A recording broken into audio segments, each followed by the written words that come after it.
छोटी छोटी बात के पंकज के हम ई सोच के कबो लड़ाई झगड़ा ना के रहे पंकज एक सुपरस्टार गायक हवे, चाहे बहुत बड़ा, हम इनका आजीवन छोट भाई मान ले रही और छोट भाई समझ के इनका संगे हम ले रही। और जो लाइव में इनका पे हमला भई चाहे थप्पड़ के मतलब ओकरा खातिर हम फिर से सॉरी बोलत हनी कि बिल्कुल ना होवे के चाहिए, हमरा से वो गलती भइल बा, एकरा के हम हमेशा सॉरी बोल ले बनी कि हमरा ना चाहते हुए भी हो गई, जो कि आप सब लाइव में देख ले रही ना हो। अभी सब बंद उन करके चुपचाप से लोग गाना बजाना चालू कीजिए, गाना वाना गाई जाओ। पंकज जो नया गाना होता साफ सुथरा बढ़िया वाला गाना है पंकज, सुपर हिट।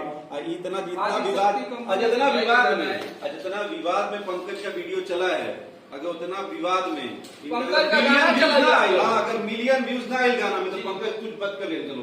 बोलो बोलो जितना सपोर्ट आप लोग इस विवाद के लिए किए हैं, तो पंकज का गाना हिट करा दीजिए। जितने यूट्यूबर लोग हैं, जितने लोग चढ़ाए हैं इस भाई के गाने का प्रमोशन करेंगे, उस दिन मुझे आप लोगों की मोहब्बत दिखेगा।